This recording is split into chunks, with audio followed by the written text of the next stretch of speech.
Você não vê no texto Saul desesperado porque perdeu a presença. Você não vê no texto Saul tentando fazer alguma coisa para recuperar a presença. Se você ler os capítulos anteriores de 1 Samuel, você vai ver que Deus vai usar o profeta Samuel dizendo que o Senhor havia rejeitado Saul. O Senhor havia rejeitado Saul pela conduta que ele veio praticando, da maneira como ele veio caminhando. Até que chegou um tempo que se tornou insuportável a maneira como Saul estava vivendo. Aí o Espírito de Deus se retira de Saul. E você não vê Saul inquieto, desesperado, preocupado porque está perdendo a presença. Percebe no texto, Saul tem coroa, mas já não tem mais presença. Saul tem monarquia, mas não tem mais presença. Saul tem liderança, mas já perdeu a presença. Saul é o gestor de toda a administração dentro do povo de Israel, mas não tem mais presença. E ele não se incomoda com o fato de não ter mais a presença, cara. Ele não se incomoda mais com o fato de não ter mais a glória, de não ter mais o Espírito de Deus dentro dele. Se tornou comum liderar um reinado, administrar Israel e não ter presença. Como é que alguém consegue sobreviver dessa forma? Sabe, isso aqui é muito real para os nossos dias. Quantos reis que estão dentro do seu reinado, assumindo as suas altas lideranças, mas já perderam a presença, cara. Já não tem mais presença na vida deles.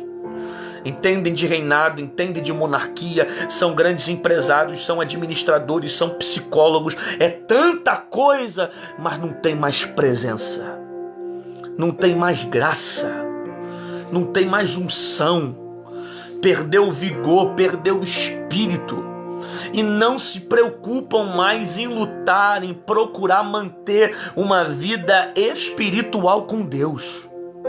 Se acostumaram com a forma que estão vivendo, de modo que caminham numa vida superficial, em um evangelho superficial, onde possuem a coroa, mas não tem mais o Espírito de Deus.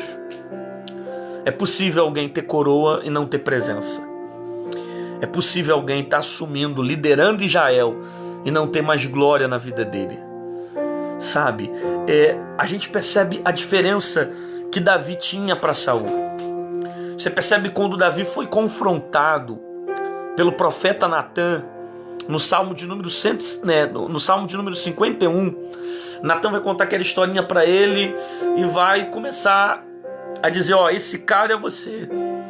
Aí Davi vai escrever um dos salmos mais lindos na Bíblia, na minha opinião, que é o Salmo de número 51. Aí ele vai dizer, Senhor, dai-me um coração igual ao teu. Não aparta de mim o teu espírito. Não tira de mim a tua presença. Em outras palavras, Davi estava dizendo, Senhor, se quiser tirar a coroa, pode tirar. Se quiser tirar o palácio, tira. Mas não tira de mim o teu espírito. Sabe, Davi é alguém que está preocupado com a graça, que está preocupado com a glória. Ele não quer fazer nada pelo qual, se a presença não estiver na vida dele, ele não quer fazer nada se o Espírito de Deus não estiver presente nele, não estiver dentro dele. Você entende isso? Em contrapartida, a gente está vendo Saul, cara, que está liderando o povo, mas já está liderando sem a presença. E dentro desse tempo que a gente está vivendo, quantas pessoas que já assumiram posições como rei, pastores, líderes, homens que estão de frente para a obra, mas perderam a presença de Deus na sua vida. Cuidado com o fato de você se envolver tanto com a obra, se envolver tanto com a monarquia, se envolver tanto com o palácio e se esquecer do dono da obra, se esquecer do Espírito de Deus. Não perca a presença na sua vida.